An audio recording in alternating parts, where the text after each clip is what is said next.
In 2019, when the so-called SARS killed Kolade Johnson, I remember writing a paper on police brutality and extrajudicial killing in a class.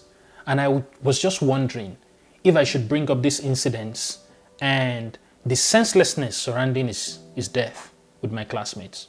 I was ashamed that a country and a place I call home have for some reason not figured out that killing the young men, raping the young women indiscriminately, cannot augur well for the psyche of the nation. By the way, who knows what has happened to Inspector Ogunyemi Olalekan and Sergeant Godwin Oji, the two young men accused of killing Kolade Johnson? What has happened to them? Are they in prison? Have they been tried? Are they out on bail? Are they still in court? What is happening?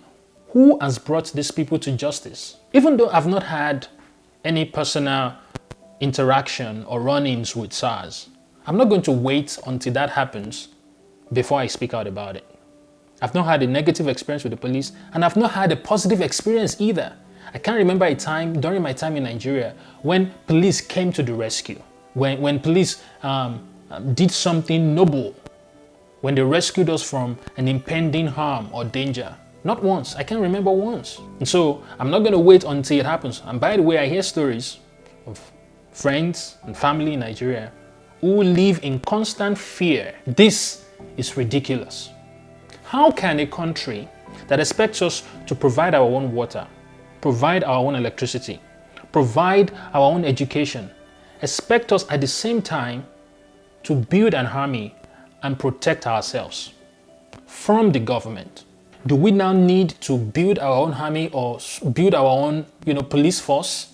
Do we need to equip our own police force so that it can protect us from the government?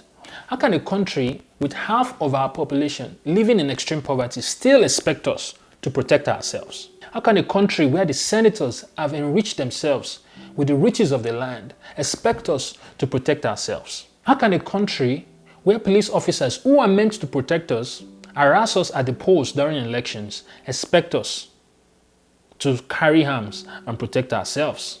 How can a country where politicians fly overseas for treatment for ordinary headache and neck pain and ear infection, how can the same country expect us to protect ourselves? The essence of government should be the welfare of the people. The people should be treated politely and kindly. They put you there to serve them.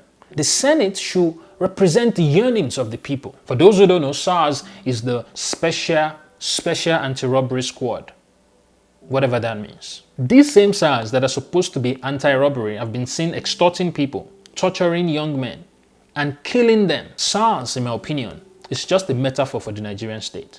It is a metaphor for the state of our politics. When you give untrained, uneducated, ill-equipped, unethical men any modicum of power, they are bound to misuse it. When you give a man who is disillusioned, who is hungry, who is angry about the state of the nation, when you give them weapons, they are bound to misuse it. This is why SARS needs to end. Our politicians are misusing the power they have, and policemen, because they have weapons, are also misusing the power they have. And to think that nearly 24 hours after the government paid some lip service to the disbandment of SARS, they come out again with another team, SWAT, to take the place of SARS.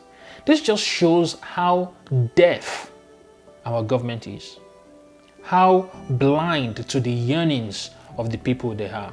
It shows how barbaric they can be. I wonder, is anyone talking to them? Are they listening to anybody?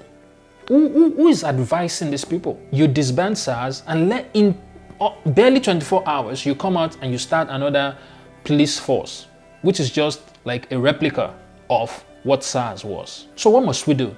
Number one, we have to get our voters card and vote in 2023. In Nigeria today, only 35% of registered voters vote. Number two, we need to encourage sensible people to get involved in politics. We need to encourage new and sensible people to get involved, not only in politics, but also in policy making, in crafting policy ideas. We need to involve our parents. They shouldn't just turn up their noses at us and say, we troublemakers have come again. We are in this mess because of the negligence of some of them. We are in this mess because some of them were at ease in Zion. And yes, some of them have given up. They've thrown in the towel And that's fine. But the least they can do is to support us as we try to take our own future in our hands. The police need to be trained. They need to be educated. I've not met a police officer in Nigeria that I would say, oh, he's actually a respectable man. No, not one. Like I said, no one is exempt from the consequences of the barbarity and the animalistic behavior of some of these men. That's why we have to speak up. We should all be worried about Nigeria. The young men are hungry because they can't see the future. They are hopeless because they can't see tomorrow. And the young should not feel hopeless, because hopelessness seems longer to a young person than to the old, because they have a farther horizon. When a young man is hopeless, he will resort to the unthinkable. No one is exempt from the barbarity and the animalistic tendencies of some of these police officers. And we should all speak up. And this is my meager attempt. This is my little attempt at speaking up. Plenty kudos to those on the street protesting. Plenty kudos to those who are also praying. This is not how it's meant to be. This is not the way it should be. We can do better.